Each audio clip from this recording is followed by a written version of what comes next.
তুমি বাঁচতে হলে জোট বাঁধো সব বিভেদ বলে হিন্দু হিন্দু ভাই ভাই হিন্দু হিন্দু ভাই ভাই হিন্দু তুমি বাঁচতে হলে জোট বাঁধো সব বিভেদ বলে হিন্দু তুমি এক হও বিশ্বের হিন্দু এক হও বাংলাদেশের আমার ভাই মরছে কেন জবাব দাও ইউনুস সরকার জবাব দাও ইউনুস সরকার জবাব দাও ইউনুস সরকার জবাব দাও তুমি জাগো রে বিপদ তোমার শিওরে হিন্দু তুমি এক বিশ্বের হিন্দু এক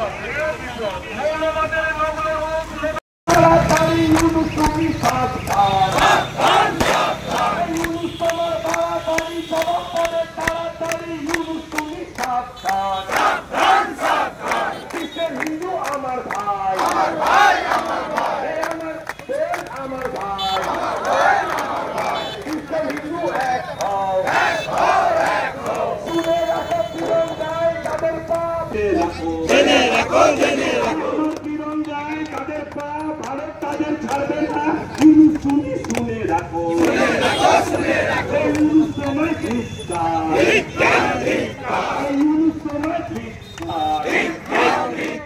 ইউনুস তুমি সাবধান চিন্ময় প্রভুর অপমান সইছি না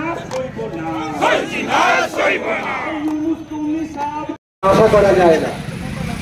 যদিও কিছু বাংলাদেশি মানুষ রোজ সকালেই চায়ের কাপ মুখে নিয়ে খবরের কাগজ হাতে নিয়ে বলছে আজ আমাদের বাংলাদেশ স্বাধীন হলো। আমরা জানি 1971 সালে বাংলাদেশ স্বাধীন হয়েছে। আজ নিত্য নতুন করে শুনছি রোজ বাংলাদেশ স্বাধীন হচ্ছে। কবে তারা বলার ছিল নিজে নিজে স্বাধীন হচ্ছে, এক পাগলের প্রলাপ হচ্ছে। তাই আসুন সকলে আমরা সনাতনী মানুষ একত্রিত হয়েছি। সনাতন ধর্মের আদি গ্রন্থ বেদ, এই বেদের সার গ্রন্থ হচ্ছে শ্রীমদ্ ভগবত গীতা। এই ভগবত গীতায় ভগবান সূচনা দিলেন পরিত্রাণায় সাধুনাম বিনাশায় চ দুষ্কৃতাম ধর্ম সংস্থাপনার্থায় সম্ভবামি যুগে যুগে। ভগবান বলেই চুপ থাকলেন না, তিনি কাজেও করে দেখালেন। কথায় না বড় হয়ে কাজে বড় হবে, সেই ছেলে আমাদের দেশে কবে হবে? ভগবান শুধু তার